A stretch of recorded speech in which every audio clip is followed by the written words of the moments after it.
Thank you, Jennifer. Jennifer may not even remember, but we did our first event at the 92Y here 4 years ago. It was a New York-themed show, and actually one of tonight's storytellers, Amy Sohn, was one of the people in the program. So let's go to the next slide and see that handsome man named Smitty. So I have to tell you, I am delighted you're here tonight. I can't really see you very well, but I do a lot of different things with the Six-Word Memoir Project and Smith Magazine, and this is absolutely the favorite thing I do. These nights when we put together a lineup of storytellers around a theme, and you, who can do anything you want on a rainy, miserable New York City night, come to the 92nd Street Y to hear them. And I hope that you're glad you made the trek tonight, because I know I am. I want to tell you a little bit about the background of the project. My story really starts with my grandfather, and what you're seeing behind me is my grandfather, who everyone called Smitty, the original Smitty, on the Atlantic City boardwalk. And as a kid, I would go down and spend time with my grandparents, and I really adored them, and I loved hanging out with them because they were great storytellers. And as I walked down the boardwalk with Smitty, it was kind of like walking through Brooklyn with a cute baby or a dog. You couldn't get anywhere because he knew everyone. And they shared stories about his, from pharmacy school and the synagogue in South Jersey. And this picture was taken about 2000, and I was working in journalism at the time. And as a journalist, your job is to ask questions. But I realized what the kids call an epic fail. I didn't know my grandfather's whole story beyond the basics of how he came over from Russia around 1910. And so I said, hey, Smitty, tell me your story, start from the beginning. And he said something fascinating. My story, who would be interested in that? He didn't think his own life, though he loves telling stories, his own life had a story worth retelling. So I tricked him, told him I had a new video camera I wanted to test, which I did. And I said, can you just talk a little about coming over from America? And the way this story ends is 2.5 hours later, Smitty stopped talking. A few years later, I launched Smith Magazine after the great storyteller Smitty. Everyone has a story, what's yours, our tagline. And we had different storytelling projects, and it was going fine. But admittedly, after about 10 months, people, including my parents who are here tonight, Carol and Lou. Let's have a shout out, Carol and Lou. There you go. They were kind of like, he can't be making any money, which I wasn't. How long can he continue this? But I held in there, and then I got a little lucky. Let's see Mr. Ernest Hemingway. So we had different things we'd throw up. Oh, tell us about a life-changing moment. Tell us about an next. We called them story projects. And one day, I said, well, there's this Hemingway legend, for sale, baby shoes never worn. So I challenged my pretty small community to take the Hemingway concept and give it a personal twist. We Googled Six-Word Memoir, nothing came up. Then we partnered with a place called Twitter, which was just getting going. And we said, hey, if you follow us on this thing called Twitter, you could win an iPad. An iPod. iPads weren't existing back then. And an iPod in 2006 was a pretty good prize. And I went and bought the iPod down at the store. There's no sponsorship. And I'll tell you something cool is that, so that was going to be a one-month contest, as Jennifer mentioned, but it obviously took off. We've made 7 books. There's a secret way to win books tonight, which I'll tell you a little later. Well, I won't tell you. It'll be a secret. We've done books. We've done podcasts. We've done videos. I do work in schools. I teach a class in life storytelling. Where's the life storytelling class? You guys are here. Give a shout out. Awesome. Those guys on Friday had their own story show where 8 storytellers who'd never told a story live, worked with me for 5 weeks, and they had their own show on Friday night, and I gotta tell you, it was a astounding and profound experience. So I'm very proud of them, and those are the people who in a little bit will be on this stage in the coming years, because they're on the way. So here's what happened today. One of those weird privacy bots that's like, hey, we know what you're doing, email me today. And I said, hey, congratulations, Larry. You've been on Twitter for 8 years. So that means, I didn't even realize this, today is the 8th year anniversary of the Six-Word Memoir Project. And so that's kind of special. And I didn't even realize it till somebody invaded my privacy and told me. So now it's a celebration of that. And as part of that, you have a form in front of you, what's your 6-word memoir? A couple of times between storytellers, we'll say, hey, who's got a 6-word memoir? You'll raise your hand, the usher will run around with a wireless mic, we'll do 5 or 6 between a few different storytellers for a quick mini slam. So think about that. And think about David Crabb, tonight's first storyteller. I'm just going to, we don't do formal introductions anymore, in part because you'll learn about all our storytellers as they unfold their story. But I want to tell you a few things about David. David is an alum of this series, 6 Words Live, and a total darling of The Moth, which is a great live storytelling series. He hosts shows, he makes great videos, so Dave's kind of like storytelling royalty. One of his solo shows, Bad Kid, a memoir of growing up gay and goth in Texas, as one does, is out next year. Looking forward to that. And class, you may remember that when I was showing some of my favorite videos of all time as examples of how to tell a great story, David Crabb was one of them, that great story about how he was duped by a con artist. So now we have David Crabb live. Welcome.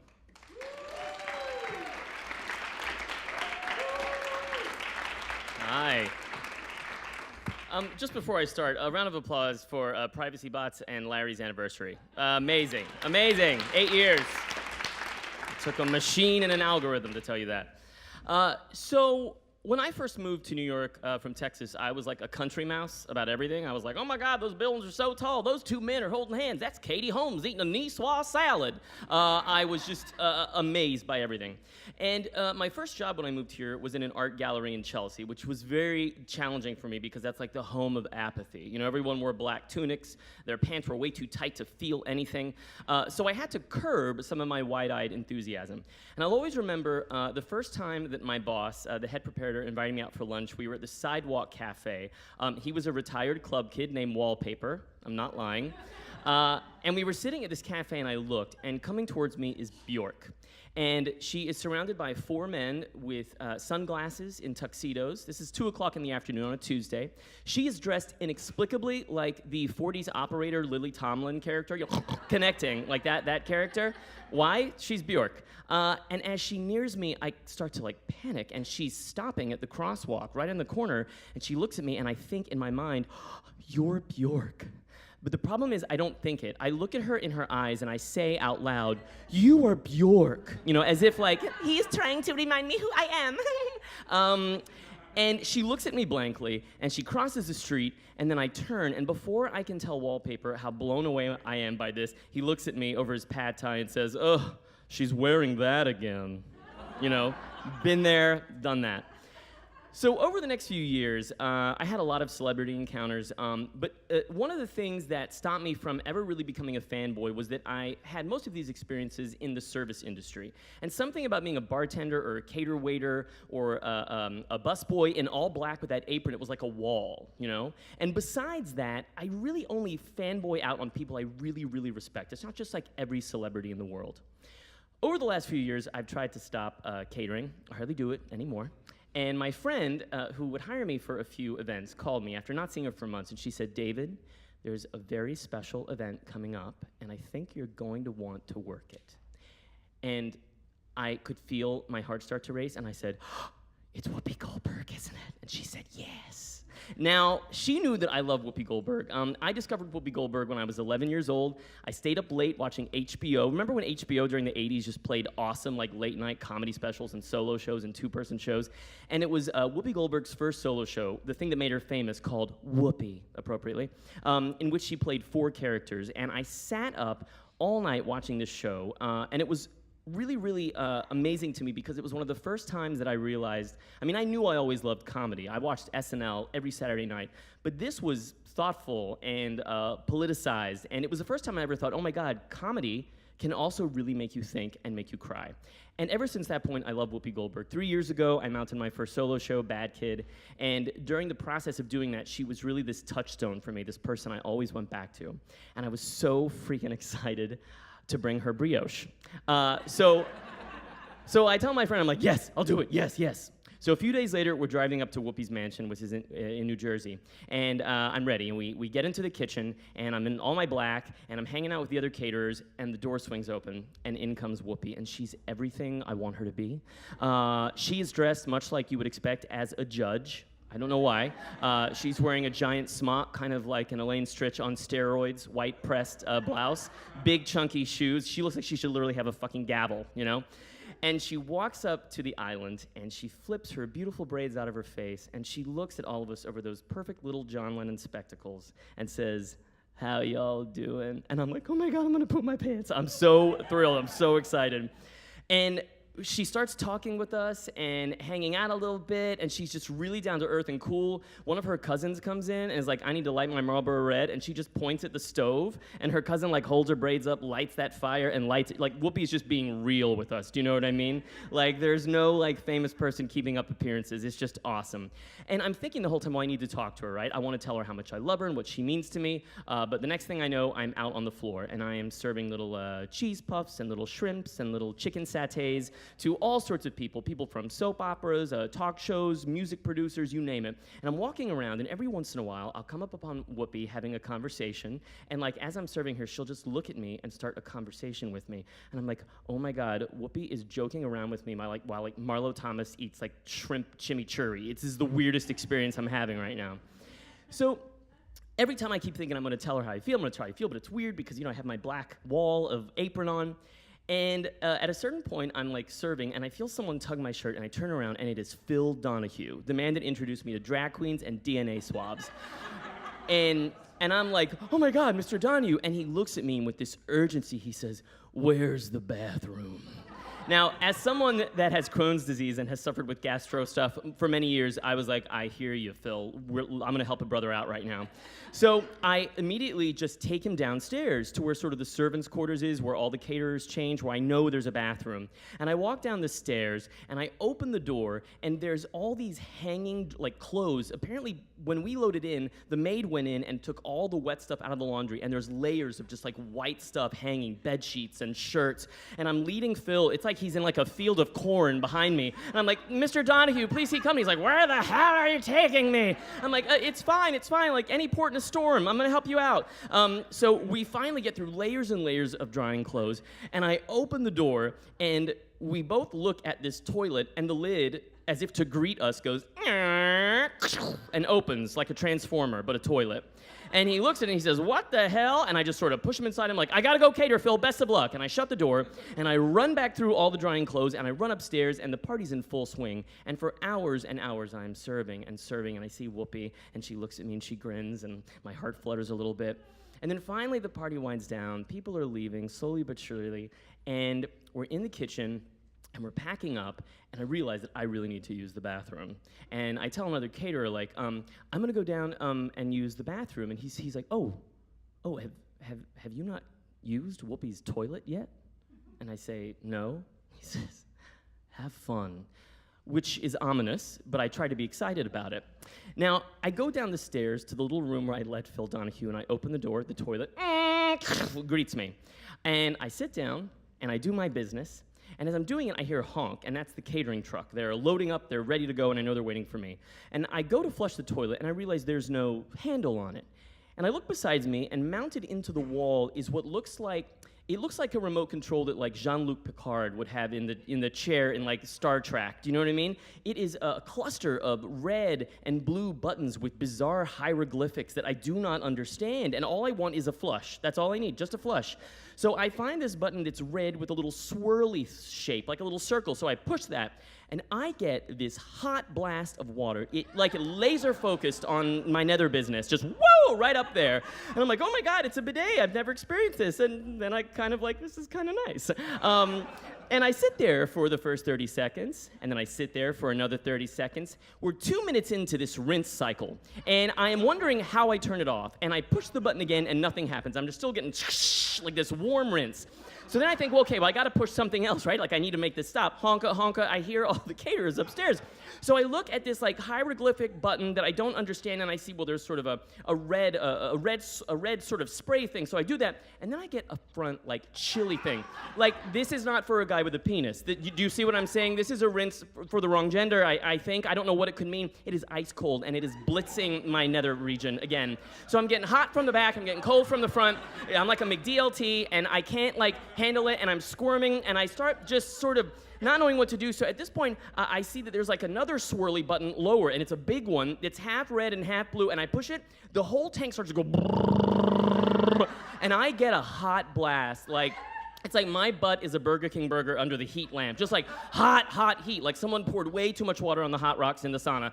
And everything is rumbling and shaking, and boom, I'm getting the cold blast and the hot blast. And then I just start mashing my dumb Homer Simpson hands. I'm just mashing the pad at this point. I'm just pushing every button trying to make it stop. I'm pushing every weird little insignia, the Sphinx, the Pharaoh, like everything I can do. And it won't stop. And at this point, I hear the honking again. I have been on this thing in some sort of nightmarish rinse cycle for easily 5 minutes at this point. My ass has never been cleaner than it is right at this very fucking moment in Whoopi Goldberg's basement.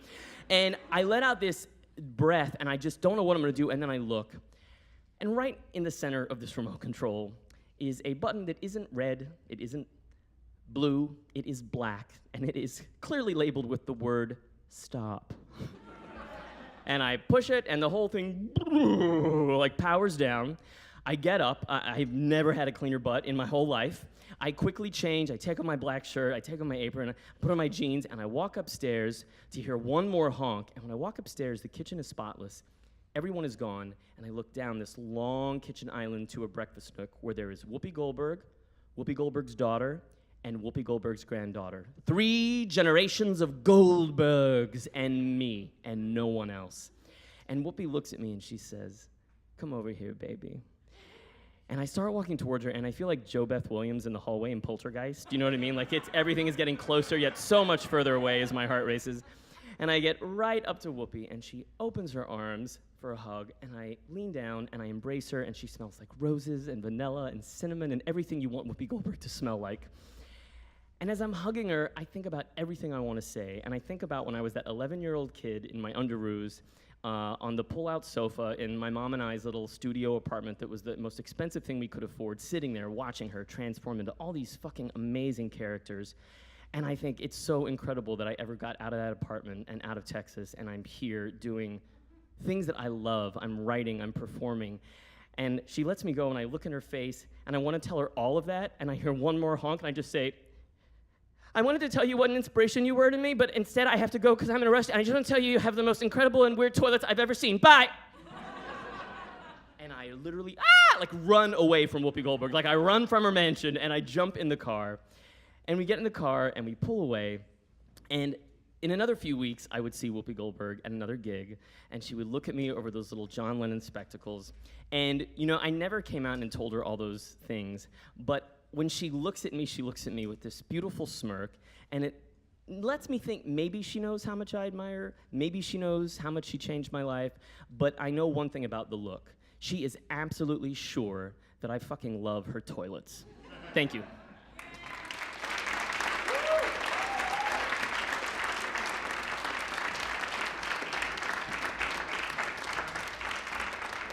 I bet you didn't see that coming, huh? So David McDLT Crabb, as he'll forever known as. Thank you, David.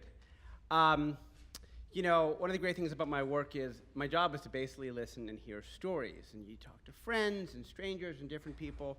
And over the years, you just learn things about people. And I learned the following thing about Amy Sohn, our next storyteller, and she's going to tell you a lot more about it. But when I heard this, I was like, oh, I can't wait to get you on a stage. And in fact, I think that story, which I heard a few years ago, a version of it, was the moment when I thought, we need to do a Brushes with Fame show, because the Brushes with Fame you will hear tonight aren't, well, I was in a movie line to see the Brad Pitt movie and Brad Pitt walked by.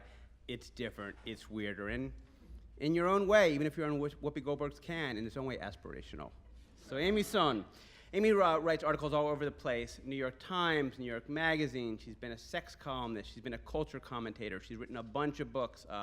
The best-selling Prospect Park West, which is sort of set in my neighborhood, and that's a really fun book to read.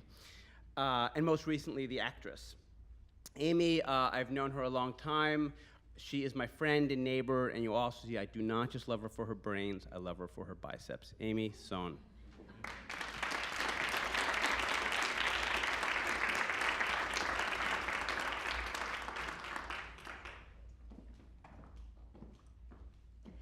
That's all the time we have.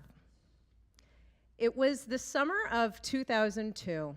I was 28 years old, and I was not doing well. I was dating a guy who was ugly and mean.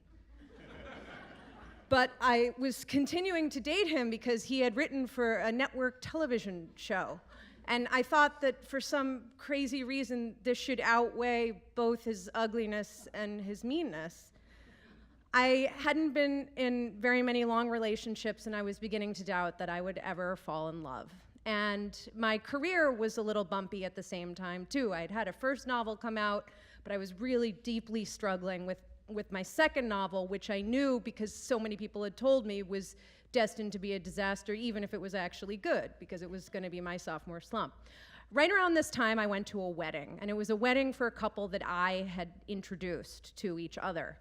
And I found myself sitting at a table at the reception with, for some strange reason, a bunch of therapists. I don't know whether, like, the bride and the groom invited all the therapists they'd ever had, but it was like me and therapists.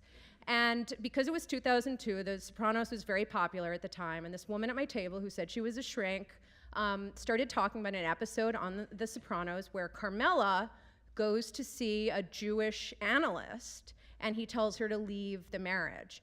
And I'd seen the episode, and the woman at my table says that the analyst on The Sopranos was based on a real analyst by the name of Martin Bergman, who was Woody Allen's actual shrink, and who had appeared in Crimes and Misdemeanors playing the role of Louis Levy. Now, as soon as she said this about Woody Allen's shrink, I knew I had to meet him. Not because Woody was doing so well, and it was like such a testament to the incredible therapy that this analyst had given him, but because I had this idea that if I had Woody Allen's analyst, I would have Woody Allen's career. And so when I got out of the wedding, I think it was, I like called from a payphone literally on my way out of the wedding. I called information, and I said, do you have a listing for Martin Bergman? I wasn't sure on the spelling, you know, was it an E or a U? Was it like one N or two? And there's a couple of different listings. I said Dr. Martin Bergman, and eventually the operator said, I have a listing, and it was a very, very high number on Fifth Avenue. And I said, that's the one. And he gave me the number, and I wrote it down, and as soon as Monday morning rolled around, I called the number. And the phone rang about 8 times, and then a voice said, hello? And I said, Dr. Bergman, is this Dr. Bergman? I had to make sure it wasn't like some other kind of doctor who happened to have an office on Fifth Avenue. I was like, Dr. Bergman, are you the analyst, Dr. Bergman? And he's like, yes. And I said, my name is Amy Sohn, and I'd like to make an appointment with you. And he said, how did you get my name? And I thought for a second of saying, I heard you were Woody Allen's shrink. But I had this idea that if I said that, he might think I was too shallow to be analyzed. And like maybe it was even possible that he'd gotten calls like this before from other people who'd heard this rumor, and he was like, he automatically put us into one category and the people who didn't know he was Woody Allen shrink into another category. So I didn't tell him. I just said, I was at a party and this woman mentioned your name. And he said, oh. And so I made an appointment to come in. And of course, before I came in, I rented, because it was 2002, I'm not sure what the state of Netflix streaming was at the time. I rented Crimes and Misdemeanors. And for those of you who haven't seen it, I personally think it's Woody's greatest. For those of you who haven't seen it at all or haven't seen it in some time, this character that he plays, Louis Levy, said to be based on Primo Levi, is a humanist philosopher, an expert on the nature of good and evil, who inexplicably one day jumps out the window and leaves a suicide note that reads only, I've gone out the window. And in the movie, he gives these long, beautiful monologues that you could tell, like, had to have come from him and maybe from Woody, and he just seemed so Austrian. I felt like he had studied at Freud's knee, and I was so convinced he was going to solve my problems. So I went to my appointment. He lived at the corner of 96th and 5th, a corner of Manhattan that has more therapists on it than the entire state of Iowa. And he lived in a pre-war building with an elevator and an elevator attendant. And I rode up with the attendant to his floor and waited at the instructed hallway. And a door opened after a little bit, and he came out. And he looked a little older than he had in the movie. He looked to be in his late 80s. And he had tiny, beady eyes and a fairly healthy head of hair in terms of the recession, the receding line. I mean, like a healthy head, but completely white hair. And he had a Band-Aid on his nose. and he wore a forest green 3-piece suit with a pocket watch. And he said, "Please, come in." And he ushered me into his office, and it was like out of every cliche of a Fifth Avenue analyst's office. There were oriental carpets and African masks on the walls, and tomes of books, many of which had been authored by him, and an incredible view of Central Park with the pigeons flying by and the clouds in the background. And I saw that there was a couch against one wall, and next to the couch there was what appeared to me to be a very uncomfortable looking chair. And opposite these two was what appeared to me to be a more comfortable chair. So I decided as the patient, I should take the less comfortable chair, and I sat in, and he kind of looked at me funny, and he sat opposite me, and I proceeded to tell him a little bit about my problems. I told him that I had a tendency to fall for guys who were famous but didn't love me, guys who'd been nominated for things or had some sort of pedigree. I told him that I had had an intense relationship with my father since I had been born, where I often felt almost as though I was my father's surrogate wife. My father seemed to value me intellectually in a way that he didn't seem to value my mother. He pushed me into acting when I was 12 years old and took me on auditions and wanted me to be famous. And then I would do staged equity readings with famous actors, and I'd come home and tell my dad about it. And I felt like fame was this currency that was going to allow my father to love me. I told Dr. Bergman all of this, and he was very interested. And I talked about how when a guy didn't like me or didn't want to go on a second date, I would just like stand outside his window and like hope that he'd come out. And I kind of knew that wasn't the right way to get love, but I couldn't stop myself. And he said that he thought that, he said, "Your problem is you are trying to be the man, and you will not find true happiness until you realize that you must be the woman." I thought that was like actually kind of intelligent. And so I booked a second appointment, and I went back, and he ushered me into the office, and the Band-Aid was gone, and I sat in the same chair, and again, he looked at me kind of funny and sat opposite me, and I continued talking about my problems with men, and at a certain point, he said, "It is obvious you have a control fixation." And I said, "God, why would you say that?" And he said, "Because you are sitting in my chair." And I said, "This is so embarrassing. Why didn't you tell me last week?" And he said, "Because I wanted to see if you would do it again." And I kept seeing Dr. Bergman week after week, and every time there was a lull in our conversation, I had the instinct to tell him the real reason that I had come to see him, which was that I believed that he was Woody Allen's analyst, and I thought that if he helped me, it would help my career. But every time I felt an instinct to say this, I stopped myself, because I thought that he was such a traditional guy that he would never violate Woody's confidentiality that way. In fact, he was so traditional that even if he wasn't Woody's shrink, he wasn't even going to say, "I'm not," because that would have been violating the idea that, that he might be. So I never asked him, and I felt on some level that this was preventing me from making true progress in my therapy, because my obsession with fame was part of what was causing me all these problems with men in the first place. This obsession with fame that maybe started with my dad and then made me pick these mates sort of from the outside in. This idea that love was a kind of show as opposed to something private and intimate that should have nothing at all to do with someone's resume or their pedigree.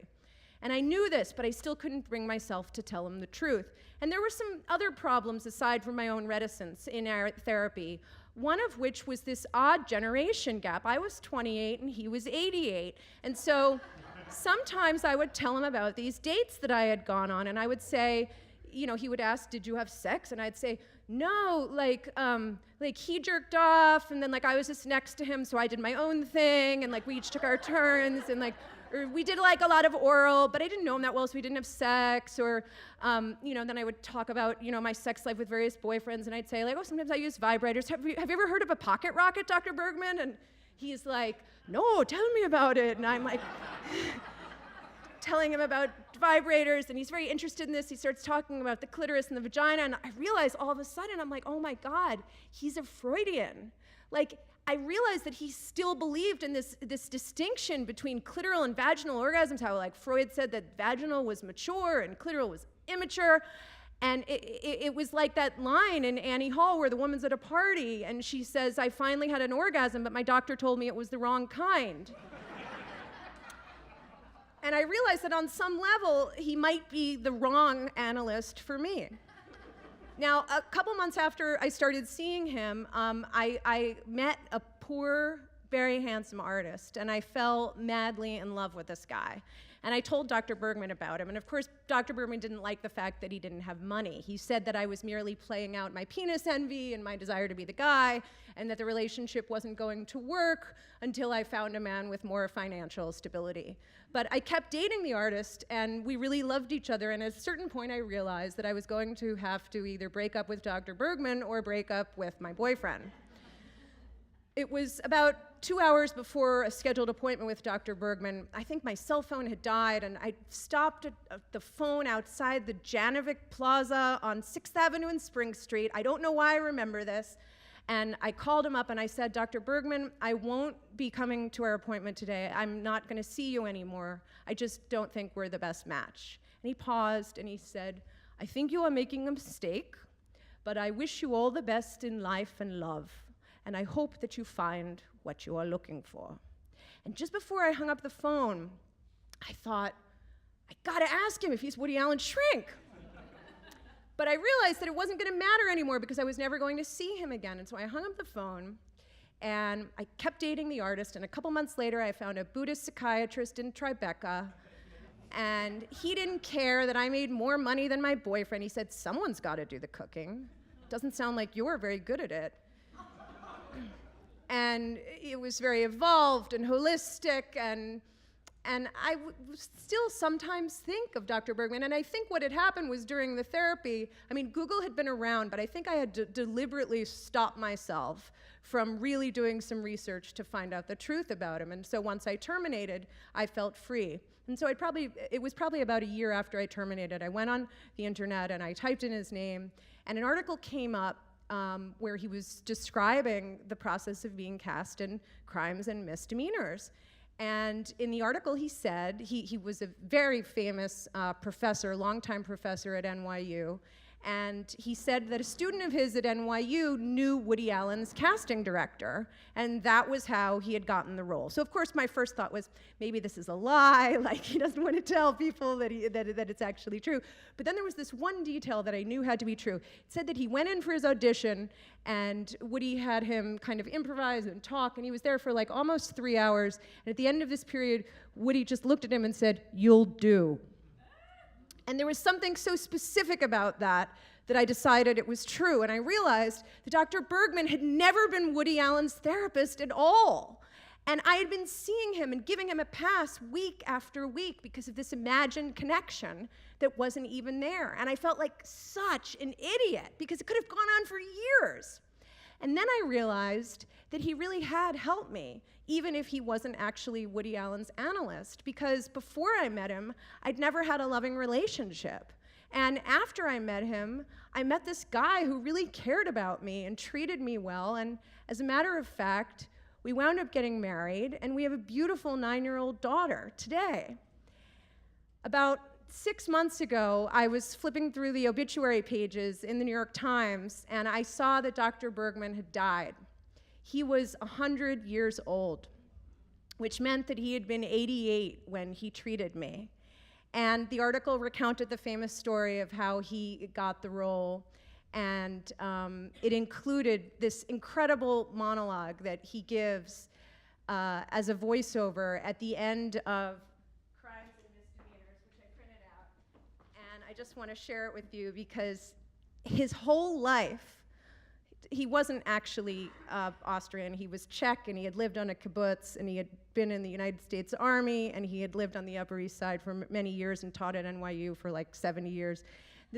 All of his work was about love and life and death. And this monologue, which he is said to have co-written with Woody Allen, sort of summed up who he was for me. We are, in fact, the sum total of our choices. Events unfold so unpredictably, so unfairly, that human happiness does not seem to be included in the design of creation. It is only we, with our capacity to love, that give meaning to the indifferent universe. And yet, most human beings seem to have the ability to keep trying and even try to find joy from simple things, like their family, their work, and from the hope that future generations might understand more. Thank you.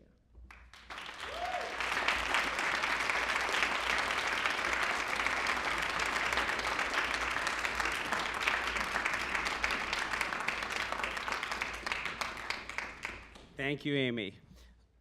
Amy, her latest book, The Actress, is available after the show for sale, and as well as CDs from a couple of our performers, including our next storyteller. I decided we're gonna wait a little bit to do some six-word memoirs, so be thinking about them, work on your six-word memoirs. After the next storyteller, we'll do some. But let's go to the next slide, AV friends. Thank you. So, Josephine, better known as Joshie Armstead. How does a white boy from New Jersey meet a former Ike-ette?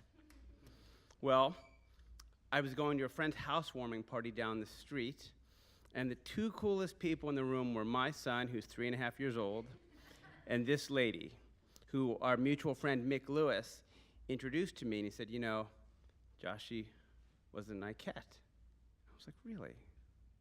I said, well, you know, we have this show coming up, Brushes with Fame, and you're like really famous, or maybe not. You'll hear from her. And so we invited her to come tell a story tonight.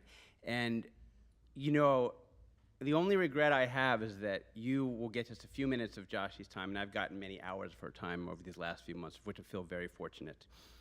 She will be performing for the first time, and I think it's at least 20 years, but she can correct me on that, on New Year's Eve, at a super cool club in Brooklyn called Littlefield at midnight. So I'll be there, so you can see her first performance in 20 years. So I am truly delighted to bring to the stage Joshie Armstead.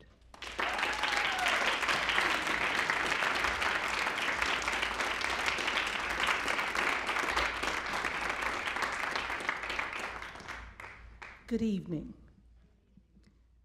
Being famous for not being famous.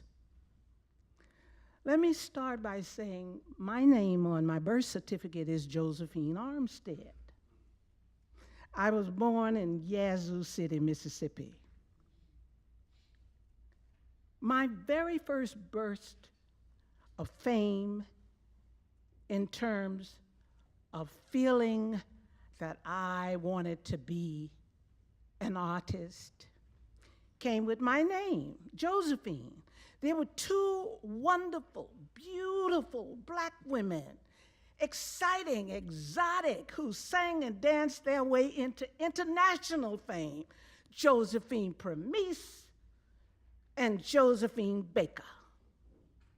I started singing in church when I was still holding on to my mother's skirt, and I wanted to be just like them. And my name was Josephine. But none of that would really matter because Mr. Henry Allen, who lived around the corner from us in Yazoo City, had a mule named Josephine. Josephine and Mr. Henry Allen were known all over town and in the surrounding counties like they were a couple. Every day, Josephine pulling Mr. Henry Allen in his wagon loaded down with stuff. It was devastating.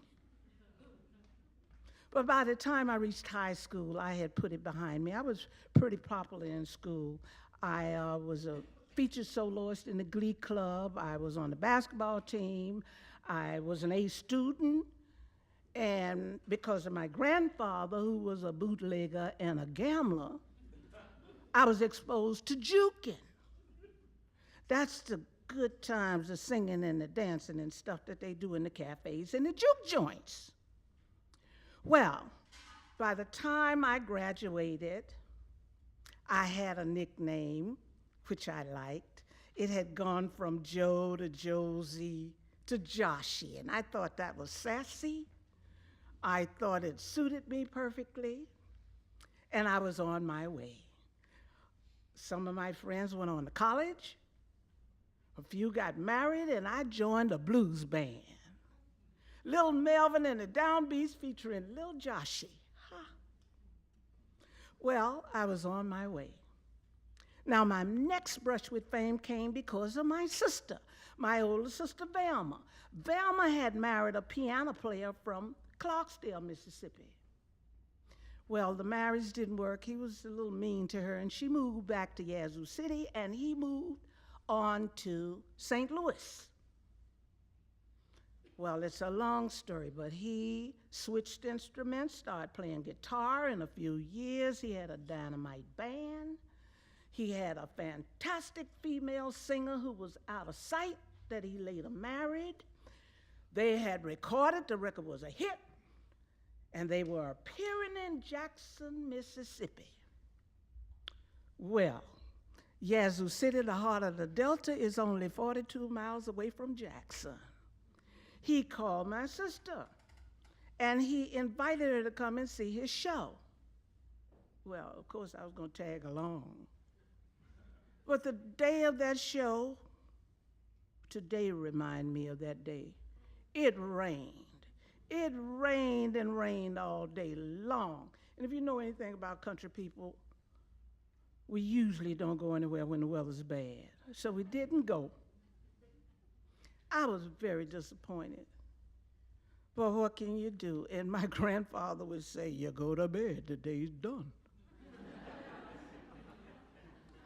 So about early that morning, my mother was shaking me awake, saying, get up, baby, get up. Somebody's here to see you.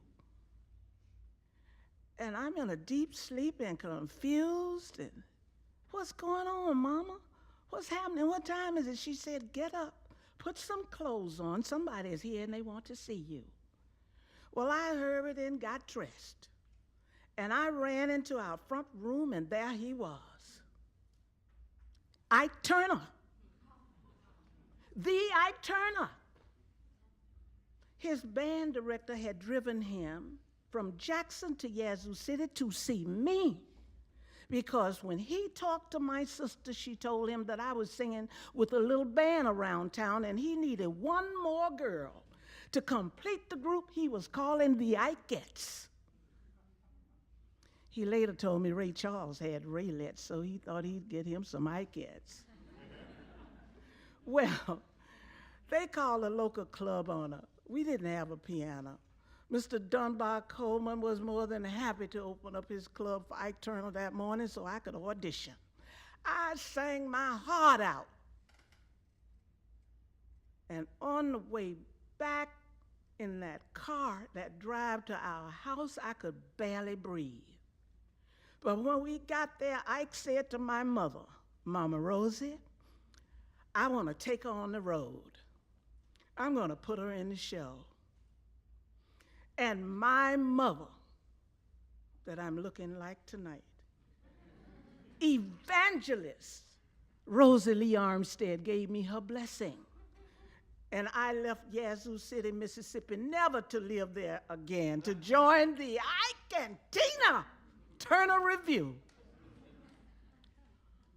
Well, if you're thinking that's a young girl's dream job and it was glamorous and very exciting, that's an overstatement. It was grueling. This was the early 1960s. It was before, really, the civil rights movement led by Dr. King was national and international news. So there were no accommodations on the road, no hotels that we could stay in, no motels. We were touring basically the Deep South, and we couldn't stop in any restaurant and eat. So it was really grueling. We lived on the bus. We ate, we slept, and most of the time we had to change clothes on the bus. And weren't we happy to pull into a service station that had a colored bathroom with running water that was usually cold. But my 19-year-old heart, my body, my soul was not concerned with any of that. I grew up in Mississippi, so I knew firsthand discrimination and segregation. My focus was on the music. It was on my voice. It was on singing. And maybe Ike Turner sensed that, or maybe he looked at me a little bit like family, but he took me under his wing, and he taught me the art of songwriting. He would talk business around me, and sometimes he would even let me count the money. And we had some good times. There were wonderful times on the road.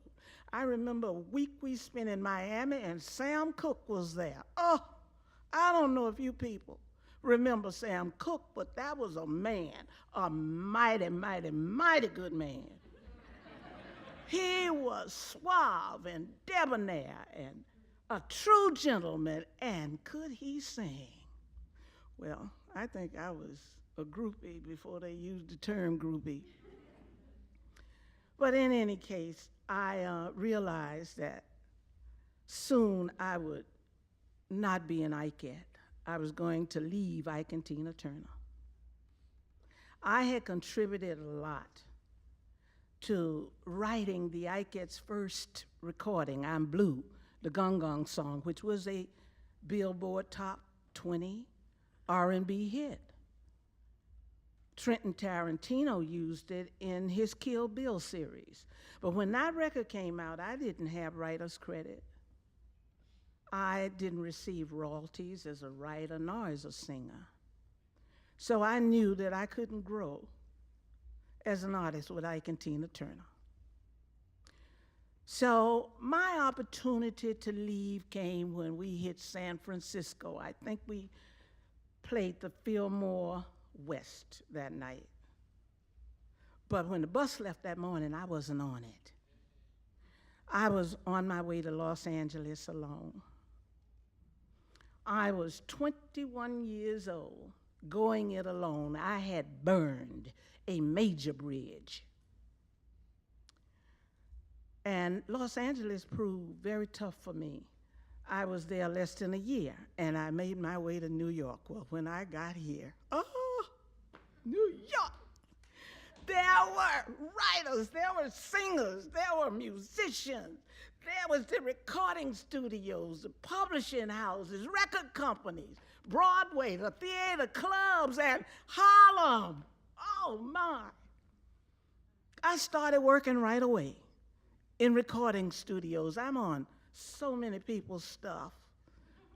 Lena Horne, Harry Belafonte, Bob Dylan, James Brown, Diana Ross's first album, Quincy Jones, and at the same time, the jingle market was hot. I'm the voice of a Coca-Cola that was played at the Super Bowl. I did Pepsi, Burger King, McDonald's, and at the same time, I was writing, taking my songs to publishers. Well, one day, I was at a publisher's office, and I ran into a young lady who looked like a little girl. But she sat at the piano, and boy, was she dynamite. Valerie Simpson. Well, Valerie and I hit it off, and we started singing, doing sessions together. We started writing, and pretty soon her partner joined us. And one of the first songs that we wrote, Let's Go Get Stoned, was recorded by the late, great Ray Charles. Ray Charles also recorded our I Don't Need No Doctor and many others. Aretha, Gladys recorded Ashford Simpson Armstead songs. So when I was telling my story the other day, somebody said, wow, that must have been difficult. Wasn't all that stuff hard? Hard and difficult. What was hard and difficult was growing up in the Mississippi Delta with asthma. So, well, wow. How do you feel working with all those famous people and you didn't become famous? Well, that's a legitimate question, taking the business that I'm in. And I thought about it. I really, for some reason this time, I really sat down and thought about it. Being famous for not being famous. I thought, yes, I have accomplished a lot. And those accomplishments should be enough for me to never, ever again feel ashamed that I had to share with a mule my name. Thank you.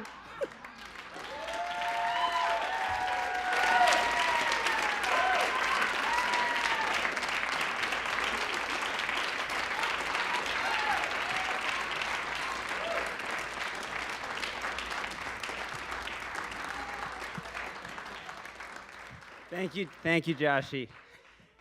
You know, our next book is 6 Words of Advice, our first non-pure memoir book where people share the best advice they've given or received in 6 words. There's about a week left to submit, and there'll be a URL on the site at the end. But I was listening to Joshie over these weeks, and I said, you know, what is your 6-word advice? You've had such a wild life. And she said, torch your bridge, follow your path, which I thought really encapsulates a lot of what she said tonight. Hey, do we have some wireless mics and ushers? You guys ready to share a few 6-word memoirs? Yeah? Yes? No? Before we hear Joe Levy? Where are the ushers? Okay, so no backstories, or we'll be here till Thursday, but just raise your hand and just say your 6-word memoir, and later you all can ask each other what it all meant if it's unclear. That's part of the beauty of it, the idea that tell me more. So raise your hand and we'll pop over and we'll get, and maybe a little light up in the room. Hi there. Fun like Norm, odd like Cliff. Thank you. Hi. It's not insensitive if it's true.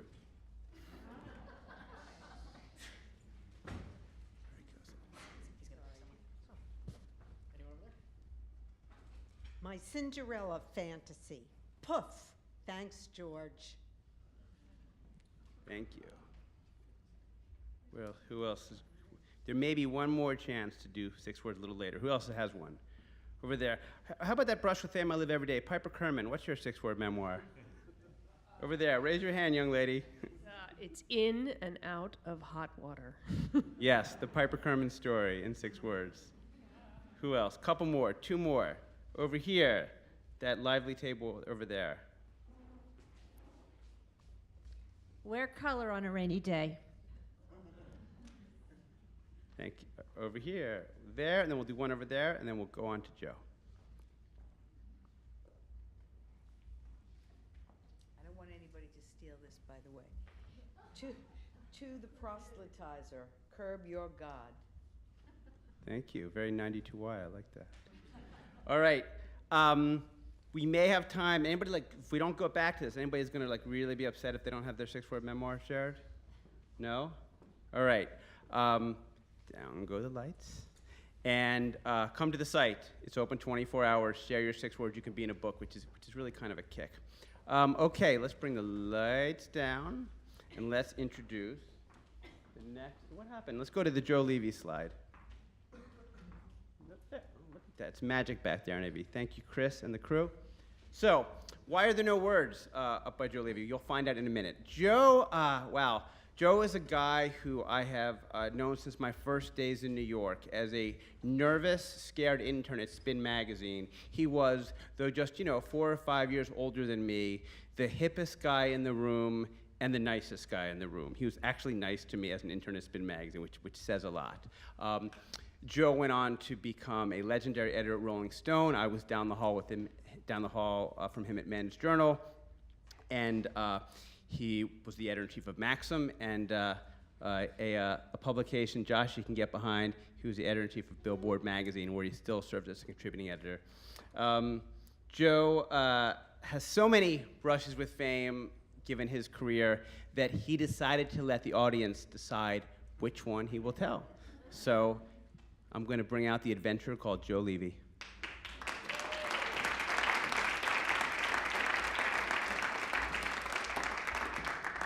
Okay, there will be an audience participation moment coming up in a few seconds. Sometime midway through a decade that I like to call the 1990s, I began to build a career rather literally out of strange celebrity encounters. A lot of that has to do with my getting a job at Rolling Stone. I worked there 10 years. I worked down the hall from Larry, Larry didn't work at Rolling Stone. Larry worked at Men's Journal. You take one look at Larry, he is manly. He even looks journalistic.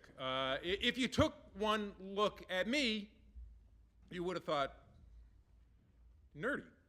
And I was a hopeless music nerd whose interest in the minutiae behind Talking Heads and Ramones records had kept him from getting laid all the way during high school and for the first 18 months of college. And when I say 18 months, I mean 2 years.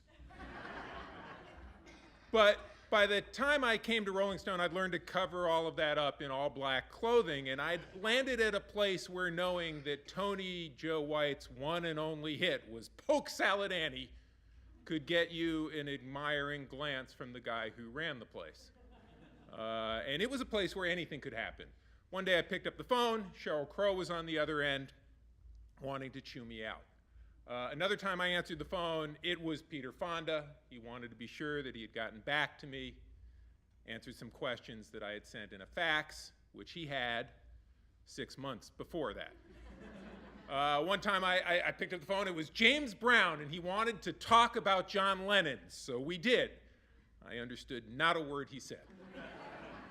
And one day I looked up from my desk and Bono was in my office explaining to me that he and his band would do better next time. Damn it if the kid didn't make good on that promise. But although only one of the stories I'm about to offer to you directly has to do with my time at Rolling Stone, they all go back to that moment because it is where I got very good at making small talk with big people.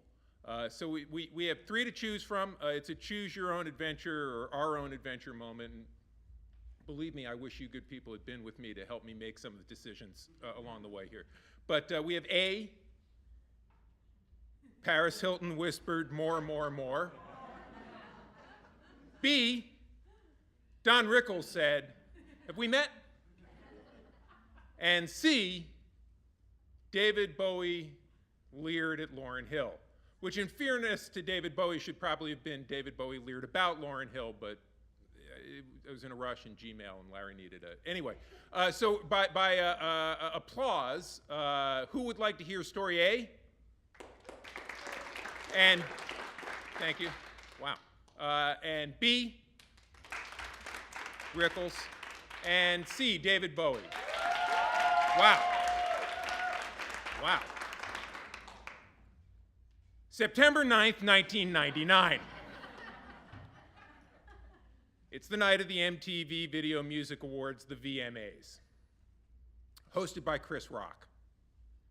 I'm taking with me a girl who I've known for about 2 years. She is certainly not my girlfriend.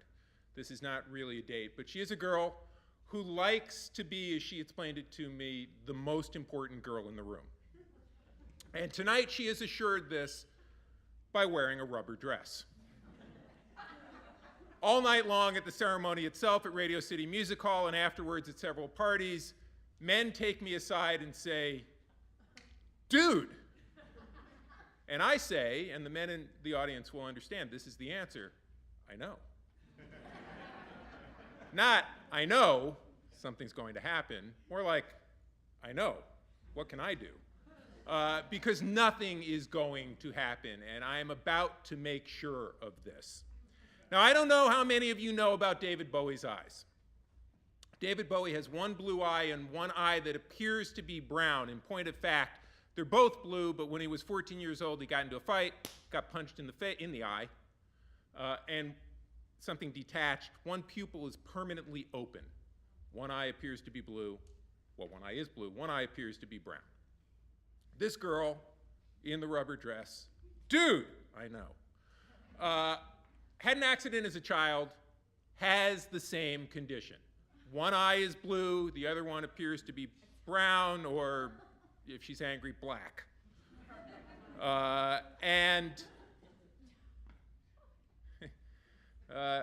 Well, you know, I can only hear well out of one ear. I have a little tinnitus in my right ear, so it was literally true that if I was standing by her good eye, I couldn't hear her. And if she was standing by my good ear, she couldn't see me. And somehow, I didn't think this was more than a metaphor. This is actually true. So we go to several parties. The best party of the evening is thrown by Virgin Records. At that point in time, there is still a music industry, and the best party at any event is thrown by Virgin Records. A few years before I'm in Los Angeles, it's after the Grammys, I go to a party at a former monastery or nunnery at the top of a hill in Silver Lake. I open the wrong door, and there is Twiggy Ramirez, Marilyn Manson's guitarist, about to do a bad thing with a girl who will remain nameless to protect the by no means innocent. But this party is at the basement of the Four Seasons Hotel, if I remember correctly, and nothing, I open no doors and can see anything like that this evening. We get ushered into a VIP room, and we say hello to a few people, and there is David Bowie. Now, I don't know if you know this about David Bowie, but if he's met you, he remembers you. It's a little weird. I've met Bowie a couple of times, starting in the late 80s. He put out a record. I'd go to a studio to hear it. I've met him in professional situations. I've met him in party situations. He remembers you. I do not know how this is possible because in the 70s and early 80s, David Bowie's nose was basically a citizen of Bolivia. But somehow he meets you and he says hello, and we go over and he says hello, and I'm a little bit like, hi, Joe, you're David Bowie. I don't know what. Hey, nice job tonight, which I've learned is a thing to say when you don't know what else to say. Later, you can all say that to me. I hope. Nice job tonight, because David Bowie, I don't know why, I don't know who thought this was a good idea. David Bowie's job that evening was to introduce Lauryn Hill. And David Bowie says, oh, I know. I get to introduce that and go home to my wife, which is a little weird because basically David Bowie is treating it like I've said, dude, and he's saying, I know.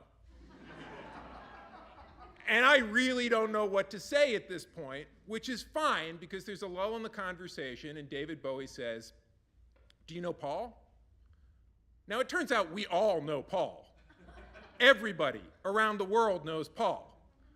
I've never met Paul, so I stick out my hand, and that is how I can say that this hand has met 2 Lennons, Yoko and Sean, 2 Harrisons, Olivia and Danny, and 1 McCartney, Paul. And Ringo, we miss you. And I don't really know what I'm doing there at this particular moment. I have nothing quite to say to the 2 legends, and I look around and I think I don't belong here because British, Jewish, one of these things is not like the other. I'm going to back away, thus failing to introduce the girl with David Bowie's eyes to David Bowie, and also failing to introduce her to someone even more famous than David Bowie, who I've just shaken hands with, and thus ensuring that this night will end for me. It will peak for me with a handshake, and it will end for me with a handshake. But I do get something out of this evening. All over the last, it started in 97. So since 1997, who can do that math? 17 years? So for the last 17 years, when I meet people, or when somebody recognizes me because they saw me on a VH1 show called I Love That Thing That Happened. They say like, oh, you're Rolling Stone. What are you listening to? And then they say, well, it's a cool job. What was the best part of that? And I never have an answer to either. I've spent my entire life trying to celebrate great music. If you ask me what's on my iPod, I'll go,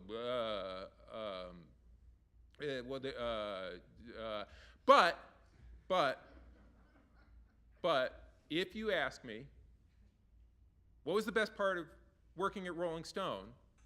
I have developed the convenient answer, well, I guess it was the night that David Bowie introduced me to Paul McCartney. Thank you.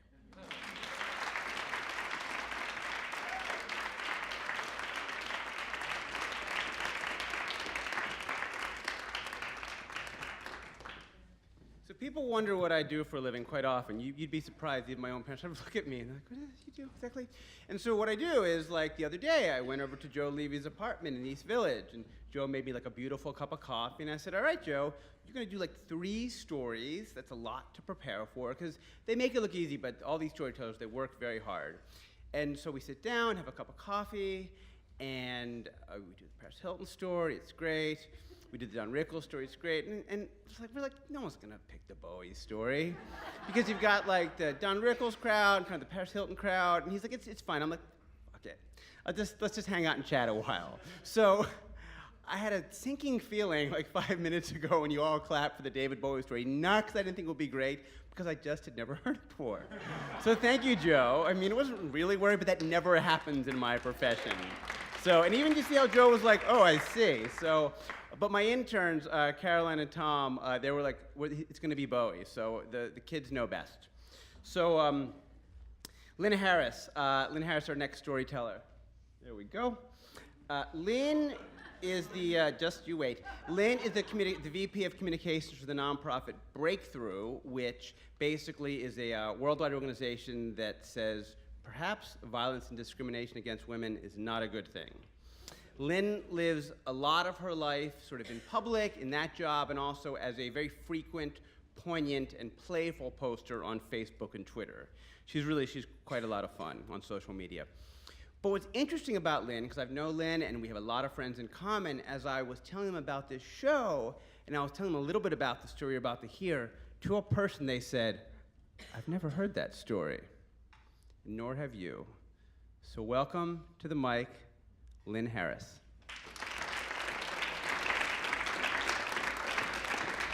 Hi, you guys. Keep it going for Larry and for Joe. One more time. Thank you. All right. So, yep, that was me on Geraldo. To tell the story, I have to take you back to 1994. 1994. Mariah and Whitney ruled the charts. Tanya and Nancy were about to rule the headlines. And it was an important time in a young woman's life, mine. I was 4 years out of college, living outside Boston, laundry distance from home. And I was kind of on the cusp. Was I gonna continue really making a go of it, being a freelance writer and doing stand-up? Or was I just gonna pivot and I don't know, grad school or teach for America or something? And it was just a time when I was thinking, what really matters to me and what direction do I need to go in and who should I be? And as it turned out in 1994, that last question was answered for me because it just so happened that in 1994, I looked exactly like Tanya Harding. And I don't know, I don't know if you can see it now, but you can. I actually had blonde hair and a ponytail and, in fact, skates.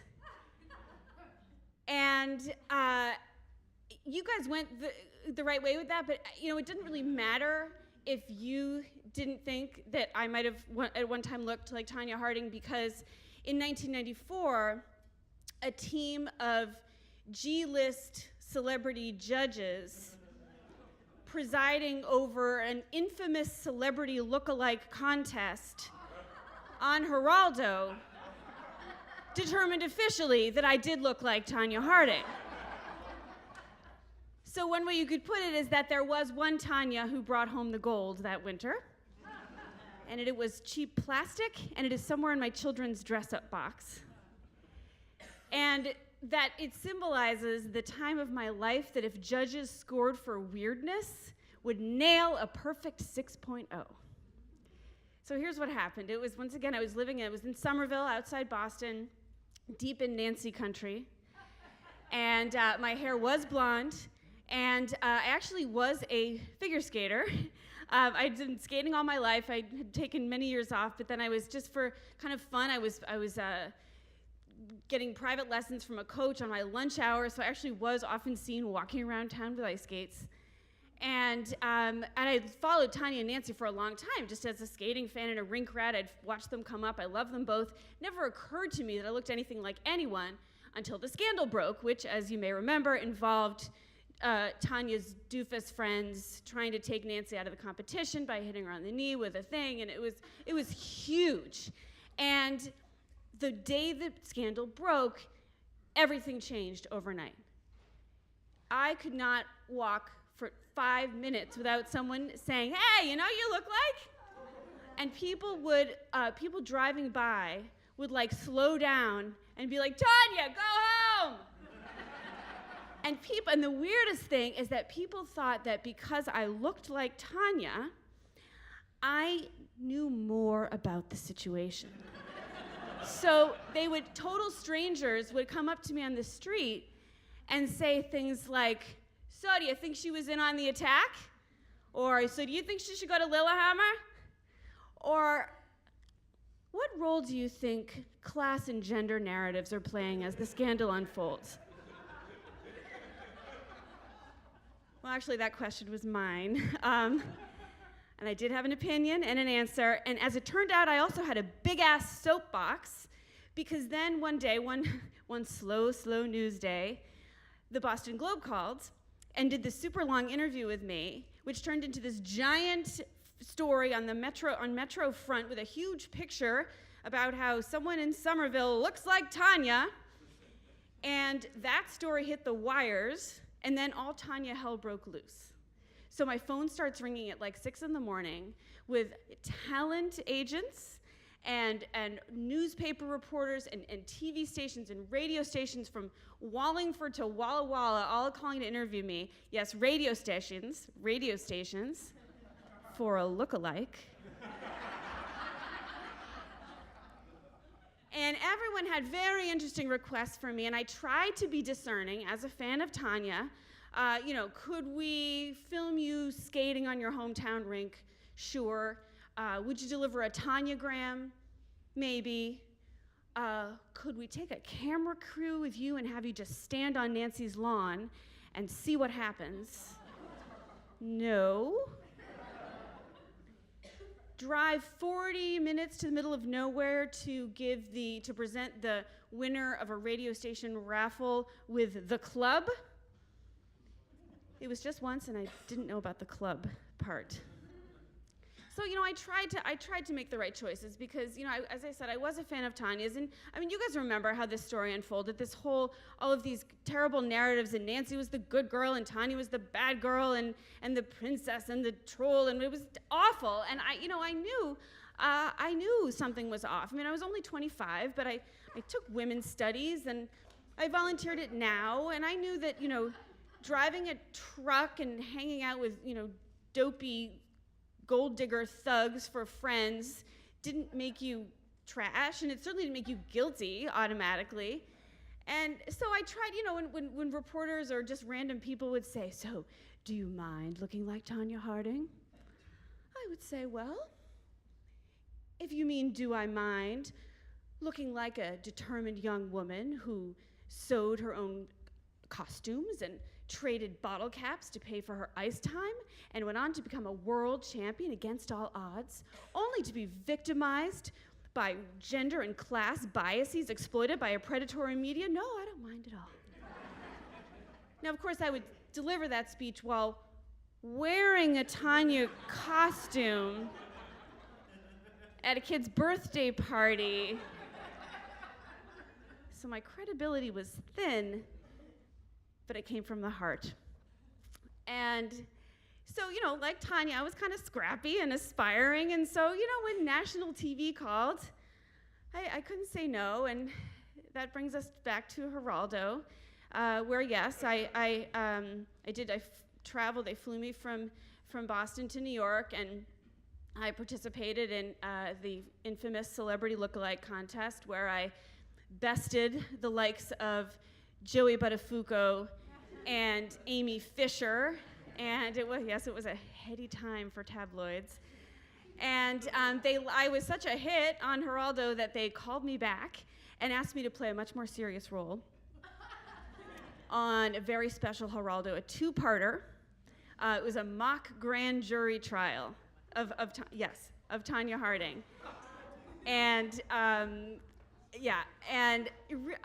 what can I say about, really, the only thing you need to know about that very special two-part Geraldo was that the guy who played my lawyer was Joey Buttafuoco's actual lawyer. Which, I know, It hurts. It hurts. So when I came back from, what was crazy was when I came back to Boston after that, instead of, when people stopped me on the street, instead of saying, "Hey, you look just like Tanya Harding," they would say, "Hey, you're the Tanya Harding lookalike," which was a shift. So then Ricky Lake called. Ricky Lake, if you recall, was Ricky Lake was kind of the Ricky Lake of 1994.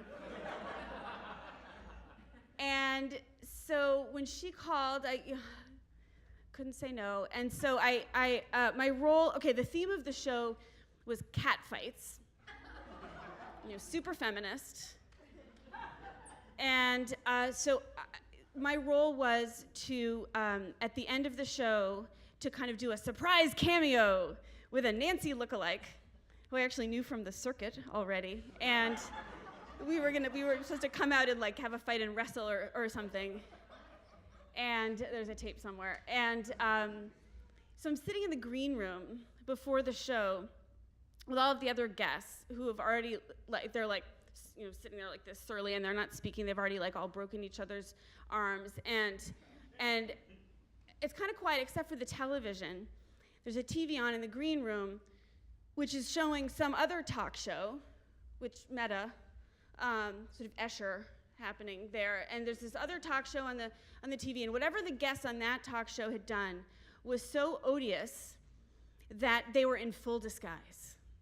They had floppy hats and big wigs and dark glasses. And I'm looking at the TV, and I sort of start to say to no one in particular, "Geez, where do they get these people?"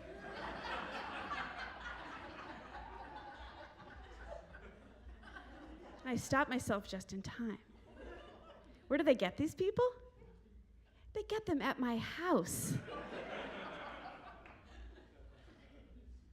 So I figured I had peaked. But then I pushed it, you guys. I pushed it. I heard that Comedy Central was holding open auditions at a skating rink in Manhattan for their dramedy about the issue. So I had to go back to New York with my skates, and I skated and I did the audition, and I was a finalist for this dramedy on Comedy Central. But at the 11th hour, I was beaten out by Tina Yothers of Family Ties for the role.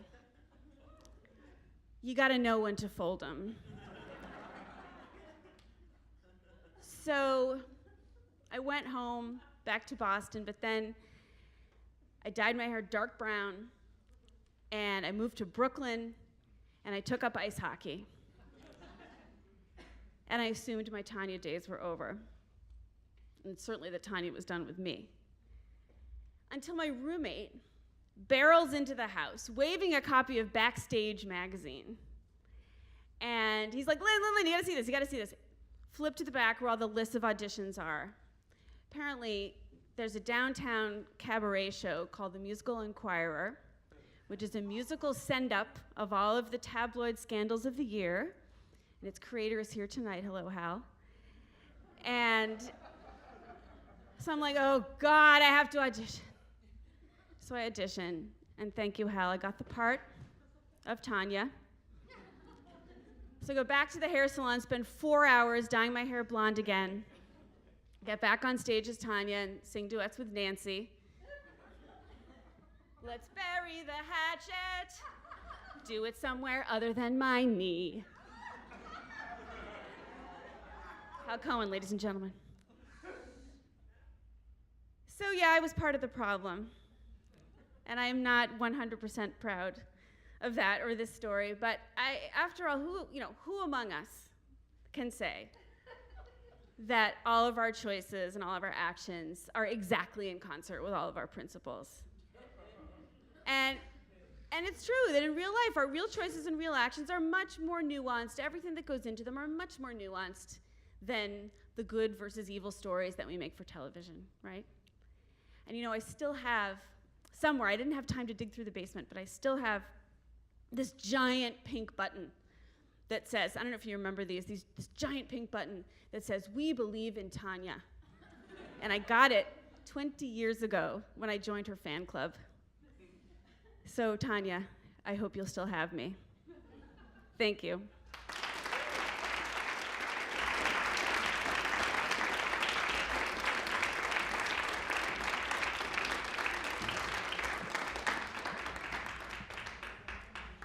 Lynn Harris, a lady who can work Escher into a Tanya Harding look-alike story. Up. Okay. Hey, I love her, and I love what I do. So I've been chasing celebrities to be part of our six-word advice book. It'll be 1,000 six-word pieces of advice, 900 by people like me and you, and 100 by people sort of famous or very famous. And when I checked my phone to see what people were like, sorry, I couldn't get in from Brooklyn, it's raining, I got this from Graydon Carter. Michael, you're listening? We have a Vanity Fair writer in our midst. Graydon Carter, the editor of Vanity Fair, advises us in 6 words, 8:38 p.m., no more writing without getting paid. Words to live by in 2014, but it's still okay to tell a story. So, our second to last storyteller is my friend Anthony Giglio. Anthony burst into the live storytelling scene after a life of telling stories live in front of friends and family at a Jewish Life show a few years ago. How did Anthony Giglio tell a story at a Jewish Life show? Well, the story he told that night was, "So, you want to be a Jew?" About his grandmother who announced one day that she'd been thinking about reincarnation and she decided she wanted to come back as either a bird or a Jew. Google the video, it's fantastic. That's all I'll tell you. What else can I tell you about Anthony?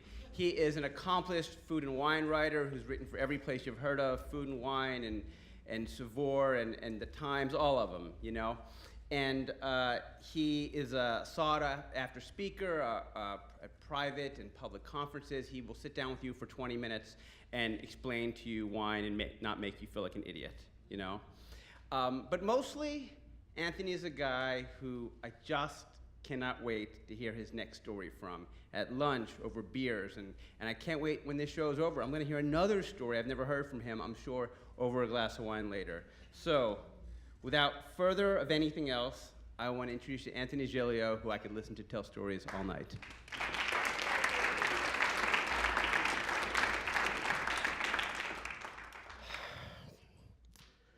De Niro, Pesci, and the other one.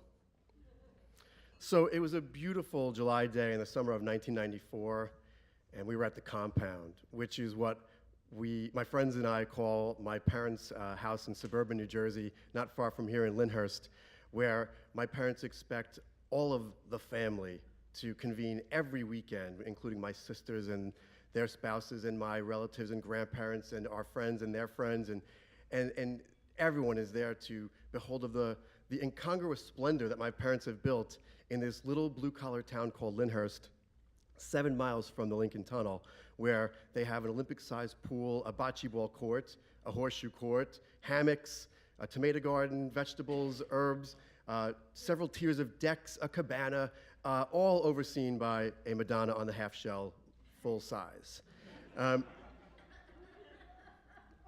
That Saturday, my best friend Scotty Mahoney, who lived 2 doors down, and I showed up with a bag of Blue Point oysters, a bottle of Sancerre, a 12-pack of beer, ready to take a dip. Dad was at his post.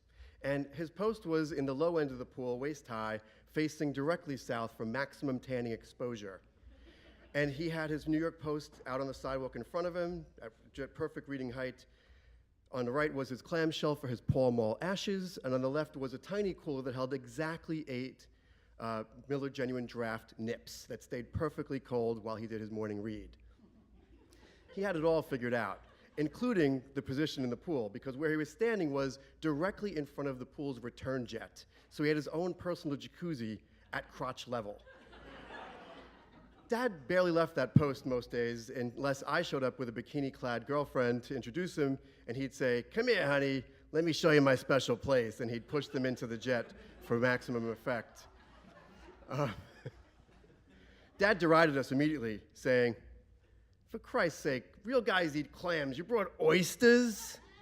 But he wolfed every single one that we opened for him, Scotty, as we shucked them and poured wine and poured beer, and tried to impress him, telling him, recent conquest stories and other fictions, while he returned with his amazing, filthy jokes that everyone waited to hear whenever they're around him. He was an amazing jokester, and he still is. And it was a perfect day. It was just beautiful, and we're hanging out, having this great time. And I thought, it was sort of magical. And then Mom walked out, and she was dressed like she was headed to a Victorian-era funeral. She was head to toe in black, layers of black, and including like giant Jackie O sunglasses. And she came to the edge of the pool and just stood there, fuming. Until finally she said, "Tony, are you going to take me to the novena, or are you just going to stand there all day?" And Scott and I looked at each other, and my father didn't say a word, and I said, "I don't follow, Ma, what's going on?" And she goes, "As you know, today is July 16th, waiting for me to fill in the blank, and I had no idea where she was going. She goes, "The feast day of Our Lady of Mount Carmel. Your father promised to take me to the feast. The novena starts in exactly 20 minutes, and we've got to get to Jersey City. Let's go. Are you coming?" And my father sort of braced himself in front of the jet and looked at her and said, "Jesus Christ, Ro, for God's sake, we're here with your son. We're having a nice day. Him and Scotty brought me my favorite oysters, some good French wine. We're having a nice time. Why don't you put your suit on and come on in the pool?" She doesn't even say a word. She pivots, and out she goes, gets into her white Cadillac with Tony Road plates, and backs out of the driveway in a screech. Scott says, "I don't know, man. I think you should have gone with her, Mr. G." And my father looks at him like, "What?" And I'm like, "I think he's got a point, Dad. I think you should follow her and maybe catch up and, do the right thing." And he goes, "Listen to you two. You're ruined if you let a broad into your mind that quick. It's over. It's over." So he storms out of the pool and heads into the house, and we think he's probably on his recliner now, settling into Wide World of Sports. But instead, he shows up a few minutes later in his summer uniform, which is his beautiful white starched wife beater tee, his powder blue corduroy OP shorts, and his Puma step-ins that used to be sneakers, but he cut the tongues and the laces away to make them into loafers, and he's ready to go. And he says, he's standing there in his George Hamilton tan and his white, beautiful snow white pompadour and matching chin-length sideburns, and he squints at us through those light blue eyes, and he says, "You girls clean up these oyster shells before the goddamn flies start getting all over the place. I'm going to the church. I'll be back in an hour." And he leaves. So when he gets back, Scotty and I are still there, and he tells us this story that we cannot believe. He says, "So I get to the church, find a parking spot. The fair is going on. It's a big street festival like San Gennaro. And so he buys a bag of greasy Zeppole, a cup of coffee, and he sits on the church steps waiting for my mother with his Pall Mall lit, and he's just hanging out, taking in the street scene. And then two young people approach me and say, "Sir, hi, we're from Paramount Pictures, and we are talent scouts looking for," and he stops and he says, "What do you think, I'm an asshole? Get out of here." And they're like, "Wow, sir, no, we're from Paramount, and we are auditioning people for a film by Martin Scorsese starring Robert De Niro and Joe Pesci." And he goes, "All right, where is it?" And they said, "What? Where's the candid camera? Come on, where's the candid camera?" And they looked at him like he was crazy. And they said, "There's no candid camera, sir. We assure you this is real, and we're going to give you this card, and if you'll just call our talent scouts, our casting producer's phone when you get home, she will confirm everything." So he shows me the card, and it's this beautiful gold embossed card from Paramount with Ellen Lewis, the casting director's name on it. So I said, "Well, let's figure it out. Let's call." So I pick up the phone and call, and I say the whole story to this receptionist, who says, "Oh yeah, that's Tony. Yeah, tell Tony we want to see him Monday at 11. Okay?" I was like, "Great." So my father starts recounting the story. He's calling all of his buddies and saying, yeah, it's unbelievable. And he tells the story over and over and over. But each time he tells it, he can't remember Scorsese's name. And it reminds me of the Seinfeld episode where they couldn't remember the third tenor's name, and no one could remember Jose Carreras. And my father was going, yeah, well, I'm going to go in. I'm going to meet De Niro and Pesci and the other one. Yeah, Scorsese, whatever. Anyway, and he tells the story over and over and over. So when it finally comes time to figure out the logistics, Dad says, "Who's taking me into the city?" And I'm like, I'm working in Westchester back then. I couldn't do it. My sisters can't do it. Scotty can't do it either. We all have jobs. My mother can't do it for exactly the same reason he can't do it. because my parents didn't drive into the city. It was a terrible place. They watched Eyewitness News. It was a dangerous place. I remember every dinner he'd yell at the TV, friggin' animals over there, look at these people, how they live. When I told him I was going to Fordham University at Lincoln Center, expecting like, congratulations, he said, now why do you want to put yourself in danger like that? Jesus Christ, I don't understand. So my mother comes up with a bright idea, let's call Uncle Frank. And my father's like, that's it, Frankie, we'll call Frankie. Frankie Rambone was my dad's best friend. He was a fake uncle to us, a funkle, as we like to say in our Italian-American families. And Uncle Frank was a Teamster like my dad. But Uncle Frank drove the New York routes. My dad drove the Jersey routes. So Uncle Frank could do this easily if he had the time. So Uncle Frank agrees, and off they go. So they get to Ellen's office on Park Avenue in the 50s, and they walk in, Uncle Frank sits down, my father gets escorted in. They hand him a 13-page script for Vincent Borelli, the Kansas City mobster who acts as the go-between for the mobsters as they're trying to set up Vegas. Between New York and Vegas, they stop in Kansas to Borelli's house, where Martin Scorsese's mother would play his mother. My father says in the story as he recounts it, so I start to read the script and I'm thinking, holy shit, I didn't tell them I really can't read. And I start reading really slow and I'm sweating. And they figure it out. And what they figured out is that my father's not such a good reader because my dad dropped out of high school in freshman year after being left back twice, which is how he met my mother in freshman year. So Ellen says, Tony, let's put this down. We don't need this right now. Let's put it down. Let's talk about you. Let's talk about your wife. What's your wife's name? Rosemary. And what's Rosemary, how long are you married? 33 years. And Rosemary's a great cook, I imagine, right?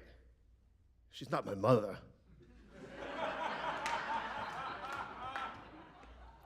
But she makes the gravy, right? I mean, every Sunday she makes the gravy. She makes the gravy, the macaroni, the family. And he goes, yeah, and some Wednesdays and some Fridays too, if it isn't friggin' Lent, but you know, we gotta listen to that. And she goes, well, I'm gonna play Rosemary and we're just gonna have fun. No script, let's just have some fun. I'm gonna be Rosemary and I'm gonna say to you, Tony, I've been making this goddamn gravy for 33 years every Sunday. I'm done. I'm not doing it today. And he says, wouldn't happen. And she says, well, if you want the gravy, you can get in the kitchen right now and make it yourself, but I am done with the gravy. And he says, get in the kitchen. And Ellen says, roll tape. So this ensues for a few minutes. He tells us all different stories, and she finally says, Tony, thank you so much. That was great. Listen, this weekend, Mr. Scorsese, Mr. Pesci, Mr. De Niro are all going to watch all of these tapes, and if they like what they see, they're going to call you back next week. And if they like you then, they're going to take you and Rosemary out to Vegas for 2 weeks for some screen tests. It's going to be great. If they don't call you, don't call us. Have a great life. Do you understand me? And he says, yeah, sure. So he leaves the office, and as he leaves, Uncle Frank stands up. Now, Uncle Frank looks like Danny DeVito, except he has a full head of brown hair and thick, square glasses. And the receptionist says, next, and she points to Uncle Frank. And Uncle Frank freezes, and he goes, he looks at my father, and he says to the woman, no, I'm Frankie Rambone. I'm Tony's driver. I just brought him in for the day. He didn't know how to get in here. And she goes, Frankie Rambone, please come inside for 5 minutes.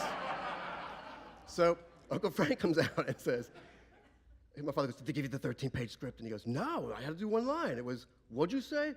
Who are you talking to? What'd you say? Who are you talking to? I had to say it about 100 times, all different ways. And he goes, and then you got the speech about this weekend? He goes, yeah. Then off they went. That week, my father was driven to distraction, and all he kept saying was like, I can't believe they didn't call yet. I can't believe they didn't call yet. This isn't pre-cell phone. Like, I can't believe they didn't call. He waited by the phone all week. Friday, finally, Uncle Frank calls and says, did you get the call? And he goes, no, doesn't this suck? And Uncle Frank goes, well, actually, they called me. So my father, silence. I think he's going to have a heart attack. He says, oh, that's great, Frank. Good for you. And Uncle Frank goes, well, you should come with me. You should come. I don't know, Frank. Let me think about it. And he hangs up. And he carries on like a broken man all weekend. And Sunday, my grandmother shows up for her, her Sunday visit. My mother's mother, his mother-in-law, and lifelong antagonist, my grandmother Rose. And we're sitting there having bagels and coffee. And she's peeling her vegetables with her kerchief on and just staring at him. And she says, "But you were always a stupid son of a bitch." And he's like, "What did you say?"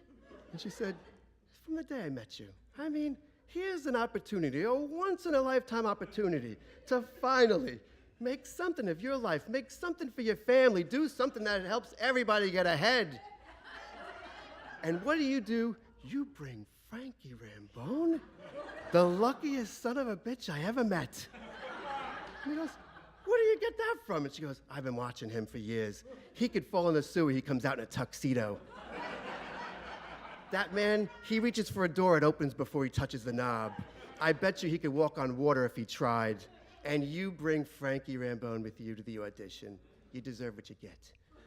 He storms away, calls Uncle Frank, and I hear him yelling from the dining room, "Listen, you're going tomorrow because of me, so I'm coming too. And I want an autograph. I want De Niro's autograph. All right, maybe Pesci too. I don't care about the other one. I want those 2 autographs." So the next morning, they head into the city. The receptionist remembers both of them and says, "Tony, you have a seat. Frank, you can go in." Uncle Frank has the script folded in 4 in his jacket pocket. He comes out 40 minutes later, soaked through the shirt. And he just looks at my father like, "Oh my God." My father goes, "Give me the script." He goes, "Tony, you don't understand. It was just the 3 of them at a card table.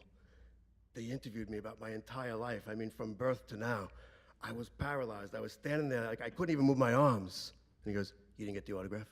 He goes, "I couldn't move." He goes, "You didn't get the autograph! You're here because of me!" And they start screaming at each other, which is when the receptionist called security and had them escorted to the elevator. Elevator's closing, and they hear, "Hold it!" And on walks De Niro, Scorsese, and Pesci. And my father whacks Uncle Frank and goes, "Give me the script, give me the script." So he takes it out, and I feel like my father must have been rehearsing this in his head like Luca Brasi outside of the wedding in The Godfather, because he says, "Mr. De Niro, I'm Tony Giglio. I read for the part of Borelli. I'm sure you know that because you saw the tape. I mean, I guess you saw it, but you didn't think so much of it because you didn't call me. But I was hoping that you were." And De Niro goes, "Tony, what can I do for you? What can I do for you?" He goes, "Well, I mean, apart from give me the part." And De Niro just gives him that smirk. And my father puts his arm around and says, "Come on, I'm kidding, I'm kidding." De Niro goes, "What can I do for you, Tony?" He goes, "Well, you could start by signing the script for me." So De Niro takes a pen out of his jacket and gestures to my father for his shoulder. My father leans, and De Niro writes down, "To Tony G. Good luck. Forget the acting. Bobby D." Thank you.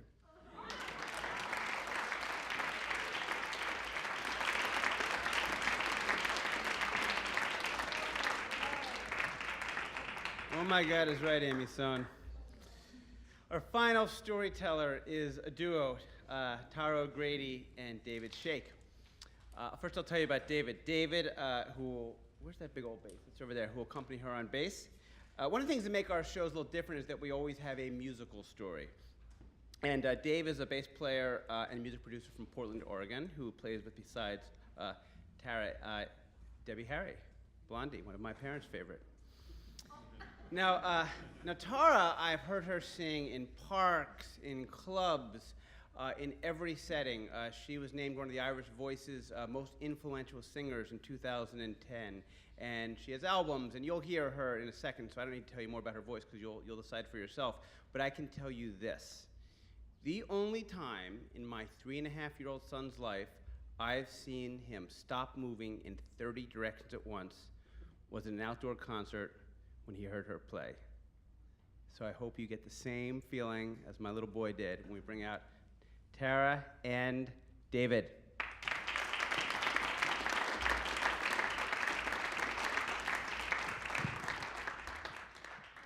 Hi, everybody.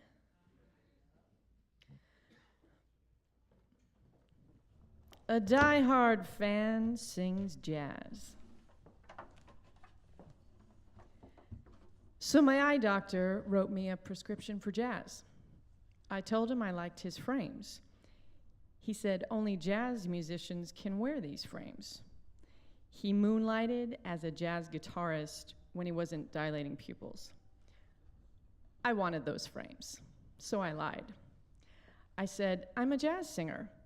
And he said, really? Wow. Well, why don't you sing me something right here in the office? And I said, well, what do you want to hear?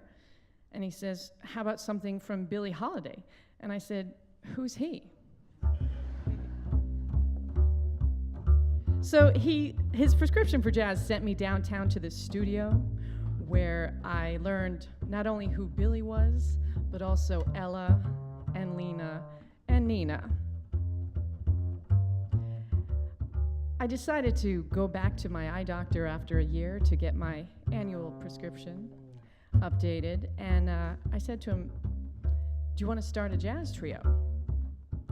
So we found ourselves a bass player, and I was at a party when a Miss Ireland World pageant contestant was introduced to me, and someone told her that I was a jazz singer, and she said, well, you just have to go down to this wine bar down off the Bowery. My boyfriend just opened this joint with the one and only Bruce Willis.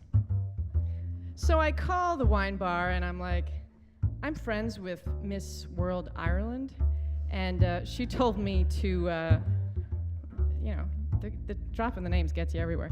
She told me to give you a call, and they said, well, any friend of hers is a friend of mine. We didn't even have to audition, we got the job.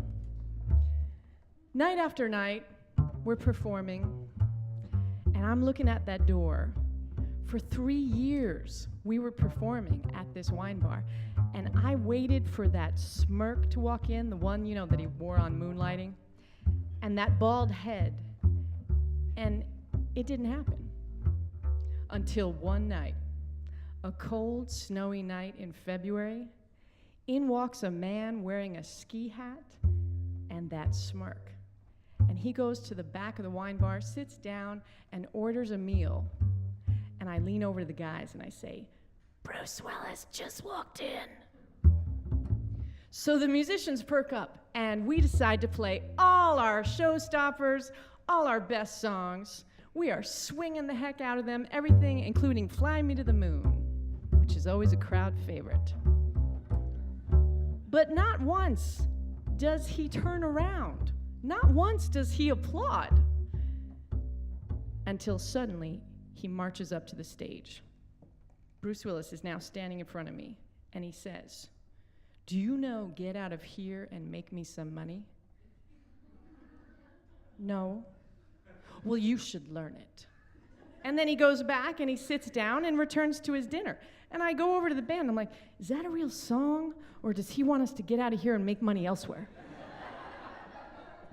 And they just shrug. And I'm like, you know what? I'm done with this. Let's just do what I want to do, my favorites. So I choose this obscure song, Cow Cow Boogie. It's a song that Ella Fitzgerald used to swing. And I start singing the lyrics, and bam! Bruce Willis is suddenly at my feet, sitting on the stage, and singing every single word with me, in key. And suddenly, I realized, my God, this is amazing. But we've been performing here for 3 hours, 3 sets, and there's a snowstorm going on outside. But when Bruce Willis is sitting at your feet, you don't go home. So I hand him my set list, and we've done all these songs already, but I give it to him and I say, here, pick anything you want to hear. And he picks Pennies from Heaven. But then he stops us and he says, no, you're doing it too fast. You got to slow it down. He's now conducting us, and he says, I want you to make it more sexy. And then he says, how about Blue Moon? Now, this was all fine and dandy, but I looked at my eye doctor's fingers and I realized they were going to fall off because he'd be playing all night, and I looked at my bass player's face and he was not happy. So, that's how unhappy you were. So, after one more song, I closed my book and I started to pack up. And Bruce Willis looks at me and he's like, that's it? You're done? And I said, hey man, we've been performing for 3 hours, and we've been waiting for you for like 3 years. And so he climbs up on stage, and he leans into my ear, and he whispers, I really like your voice, and I want you to learn this song, so I'm going to sing it to you. And he proceeds to sing an entire song in my ear, and I'm looking at the wine bar, and every waiter and bartender and person sitting there is all leaning in, listening, because they want to know, what is he saying to her? And when he finishes, he goes off to the bathroom, and I jump off stage, and I run to find a camera, because I know my friends are not going to believe this. And when he comes out of the bathroom, I politely go up to him, and I say, Mr. Willis, may I take a photo with you? And he steps back, and he rubs his chin, and he looks at me, and he gives me that smirk, that one from Moonlighting, and he says, "Nah, but I really like your voice, and I'm going to come back and hear you again." And then he leans in for a kiss. But I am so awkward at that moment that I pull away from him, and because all I can think of is Ashton Kutcher and Demi Moore, and so I turn my head away from him, and he ends up getting my ear lobe, which I have not washed since. And then he starts to go off and heads out into the snow, bald head and all, with that smirk. And we learned that song, and we were ready to play it every night. And I would look at the door and wait for him to walk in, and he never returned. And then the wine bar closed down, and that was it. So, Bruce, if you're out there, and I know you are, this one's for you.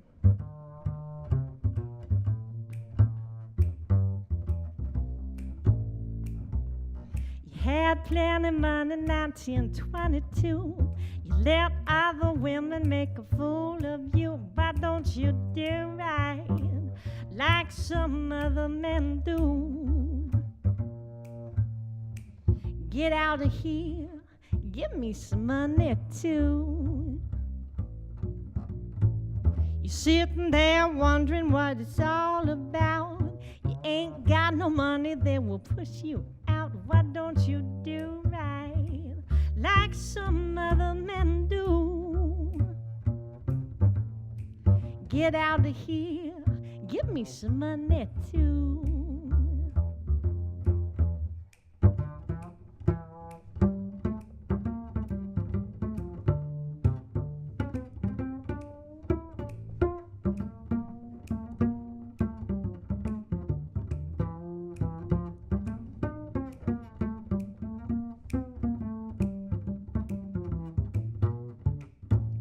If you had prepared 20 years ago, you wouldn't be wandering out from door to door. Why don't you do right like some other men do? Get out of here, give me some money too. I fell for your jabbing and I let you in. Now all you got to offer's me this drink of gin. Why don't you do right like some other men do? Get out of here, give me some money too. Why don't you do right? Why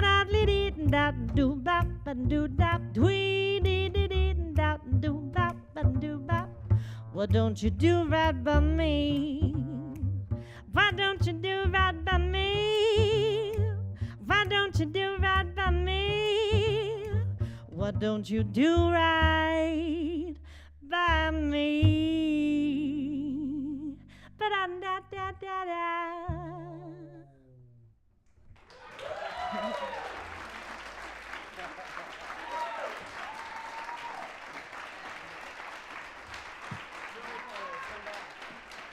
We'll invite our storytellers to the stage. David and Tara O'Grady. You can see why my son has a crush on her. I want to thank you all for coming tonight. I want to thank Jennifer Hosler, Chris Simmons, and the whole AV crew back there working very hard. My storytellers. Keep up with our shows, our books, or events by coming to the website. Get Joshie, Tara's, and CDs, Amy's book, Six-Word book. We'll have a group bow. Thank you all for coming on this rainy Monday.